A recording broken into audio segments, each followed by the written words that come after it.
Empezaremos hablando del primer momento de la literatura medieval. Habíamos estudiado que el periodo formativo fue un periodo muy breve y de transición, en el cual se da una amalgama de culturas, desde los celtíberos hasta los fenicios que traían mercadería, los griegos, ¿no?, la conquista romana, y los árabes también van a incursionar en la llamada península ibérica. Recordemos que los romanos le pusieron de sobrenombre Spangia, que significaba tierra de conejos. Lamentablemente, en este periodo formativo posterior a la caída del Imperio Romano, no se tiene muchos testimonios o mucho material de su literatura, puesto que estaban todavía en una época de formación muy convulsionada. Los pocos cantos que se han encontrado en esta época son los llamados, o las canciones llamadas jarchas mozárabes, porque los árabes ya están conviviendo con los sobrevivientes de esta caída romana e invasión barbárica. El segundo momento, y quizá uno de los más importantes, fue el llamado Mester de Juglaría. Dijimos que Mester significaba el trabajo, la labor. De Juglaría, porque aquí participarían los llamados juglares. El nombre de juglar proviene del verbo jugar, ya que estos personajes entretenían en un principio al pueblo con historias y con otras acrobacias. Este periodo de Mester de Juglaría va a durar unos cuantos siglos, aproximadamente desde el siglo XII, y va a destacar porque la literatura que cuenta tiene un tono heroico. Los juglares acompañaban al ejército, acompañaban a las guerras y observaban en el campo de batalla el desenvolvimiento de los capitanes o de los héroes que representaban a todo un pueblo. Luego volvían a su ciudad y contaban con exageración la historia vista.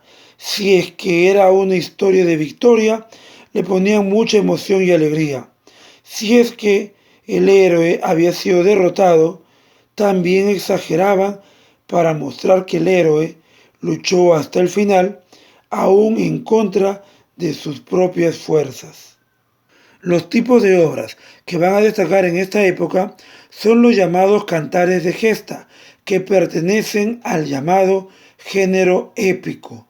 Épico de epos, hechos, ya que se creía que las historias contadas en los cantares de gesta eran 100% reales, historias que habían ocurrido y que enriquecían el pasado cultural de una sociedad. Los cantares de gesta, como su nombre lo indica, eran cantados en lugares públicos. Recordemos que el Mester de Juglaría se va a caracterizar por su oralidad y porque sus historias llegaron a todos los sectores sin distinción alguna.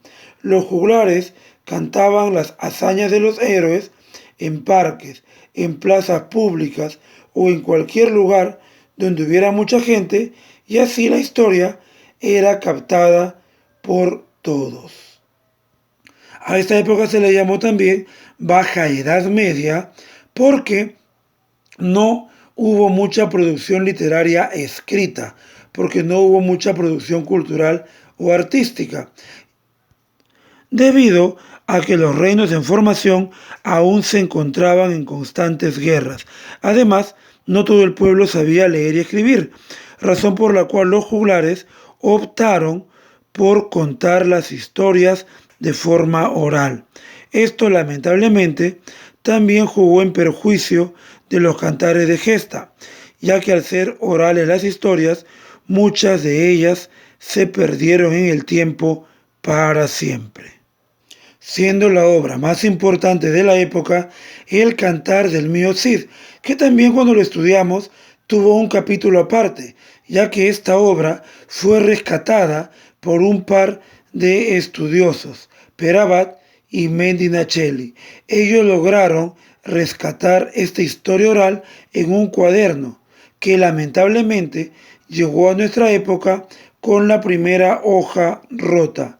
Sin embargo, con estudios se ha logrado averiguar por qué en esta historia del mío Cid el protagonista es desterrado bajo una falsa acusación. Y también se ha descubierto que en este caso específico, el mío Cid y todos los personajes de la historia existieron realmente.